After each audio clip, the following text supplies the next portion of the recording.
Subscribe to our YouTube channel and press the bell icon to get the latest updates. नमस्कार दोस्तों, आपका इस video column में स्वागत है। आज 13 अप्रैल के दिन हम बात करेंगे डॉक्टर केशव बलीराम हेडगेवार के बारे में। हम उनके बारे में इसलिए बात कर रहे हैं क्योंकि आज उनकी जयंती है, आज उनका जन्म हुआ था।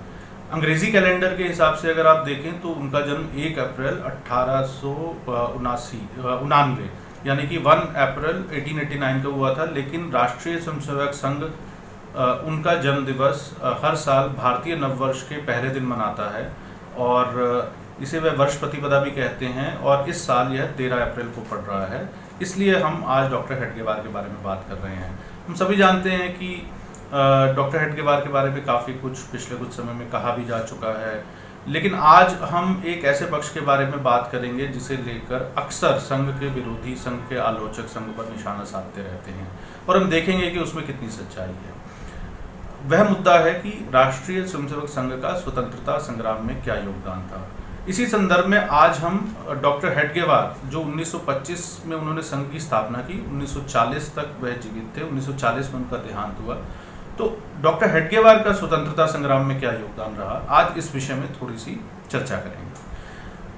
पहले एक थोड़ी सी जो है, जैसे आप कहते हैं, बेसिक जानकारी जो है वो मैं आपके साथ शेयर कर लेता हूँ। डॉक्टर हेडगेवार का जन्म अंग्रेजी कैलेंडर के हिसाब से 1 अप्रैल 1899 को, लेकिन भारतीय पंचांग के हिसाब से जिस दिन भारतीय नववर्ष आरंभ होता है 1899 में उस दिन हुआ था और उनका जन्म नागपुर में हुआ था। उन्होंने अपनी आरंभिक शिक्षा जो है वो यवतमाल में, पूना में और नागपुर में ग्रहण की। उसके बाद 1910 में जो है वो मेडिकल साइंस पढ़ने के लिए, मेडिसिन पढ़ने के लिए कोलकाता चले गए। लेकिन ये कहा जाता है कि ये असल में मात्र एक बहाना था। वह वहाँ कोलकाता जाकर जो स्वतंत्रता संग्राम में उस समय क्रांतिकारी काम कर रहे थे, उनके साथ वह काम करना चाहते थे और वहाँ जाकर वह अनुशीलन समिति जो है उसके सदस्य हो गए। वह युगांतर नाम की एक संस्था के भी सदस्य थे। ये क्रांतिकारियों की बड़ी प्रसिद्ध संस्थाएं थी या संगठन थे। इसके उपरांत वह अपनी मेडिकल डिग्री पूरी कर वापस आए। उन्हें हिंदुस्तान से बाहर जाने के भी जो है उस समय प्रस्ताव मिले, लेकिन उन्होंने ये तय किया कि वे नौकरी नहीं करेंगे और वह प्रैक्टिस नहीं करेंगे मेडिसिन को। वो बतौर डॉक्टर काम करके उस समय बहुत पैसा कमा सकते थे, लेकिन उन्होंने कहा कि इसके बजाय वह सार्वजनिक जीवन में रहना उन्होंने तय किया और स्वतंत्रता आंदोलन में उन्होंने हिस्सा लेना आरंभ किया।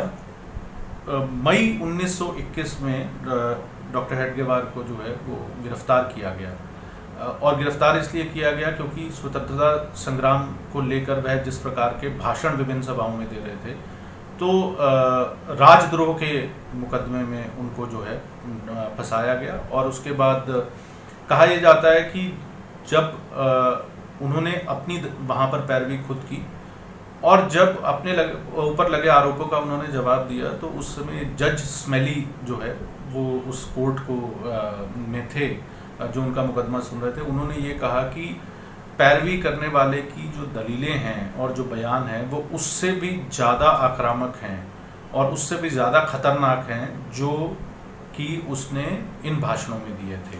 बहरहाल उन्हें जो है वो 1 साल की जो है वो सज़ा जो है सुना दी गई।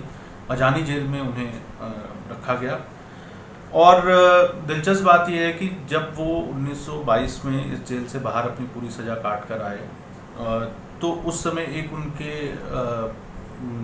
उन्हें फेलिसिटेट करने के लिए, उनका सम्मान करने के लिए कई सभाएं आयोजित की गई। लेकिन जो सबसे पहली सभाओं की हम बात करें तो उसमें से एक सभा ऐसी थी जिसमें कि कांग्रेस के वरिष्ठ नेता उस समय के पंडित मोतीलाल नेहरू और हकीम अजमल खान भी मौजूद थे। पंडित मोतीलाल नेहरू हम सभी जानते हैं कि पंडित जवाहरलाल नेहरू के पिता थे और पंडित जवाहरलाल नेहरू हमारे देश के पहले प्रधानमंत्री थे। खैर, कांग्रेस ने उसके बाद 1930 के आसपास जब एक संपूर्ण स्वराज या संपूर्ण स्वतंत्रता का जो एक प्रस्ताव पारित किया, उसके बाद डॉक्टर हेडगेवार ने एक चिट्ठी लिखी उस समय सभी आरएसएस की शाखाओं को, संघ की सभी शाखाओं को, और ये कहा कि आप अपने संघ स्थान पर इसको मनाएं। और उन्होंने कांग्रेस का इसके लिए धन्यवाद भी किया कि आपने स्वतंत्रता संग्राम में भारत की संपूर्ण स्वतंत्रता का लक्ष्य घोषित किया है, जो कि संघ का भी लक्ष्य था। और संघ की सभी शाखाओं में 26 जनवरी 1930 को ये एक कार्यक्रम आयोजित किया गया जिसमें कि संपूर्ण स्वतंत्रता का उद्घोष हुआ और स्वयंसेवकों को इसके विषय में जानकारी दी गई। इसके बाद हम बात करते हैं 1930 में ही डॉक्टर हेडगेवार ने जंगल सत्याग्रह के नाम से एक सत्याग्रह किया। यह जंगल कानूनों को तोड़ने का सत्याग्रह था जो अंग्रेज़ों ने उस समय लागू कर दिए थे, और उसमें भी वह जो है गिरफ्तार हुए और उसमें भी उन्हें जो है वो सज़ा मिली लगभग 9 महीनों की, और कड़ी सज़ा थी। लेकिन एक दिलचस्प बात ये भी है कि जो संघ को लोग ट्रैक करते हैं उनके लिए एक दिलचस्प बात है जानने वाली कि इस सत्याग्रह में जाने से पहले जुलाई 1930 में डॉक्टर हेडगेवार ने सरसंघ चालक के पद से जो है पद छोड़ दिया और इसकी जगह पे डॉक्टर एल वी परांजपे जो है उन्हें सरसंघ चालक बनाकर गए थे। और जब तक डॉक्टर हेडगेवार जेल में रहे तब तक डॉक्टर एल वी परांजपे राष्ट्रीय स्वयंसेवक संघ के सरसंघ चालक थे, और वो ऐसा इसलिए करके गए थे कि ताकि पीछे से संगठन का काम प्रभावित ना हो।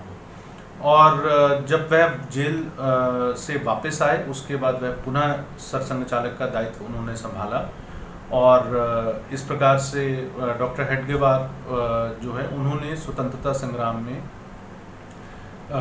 और भी कई तरीकों से योगदान दिया। लेकिन ये कुछ मुख्य बातें हैं जो मैंने आपके साथ साझा की।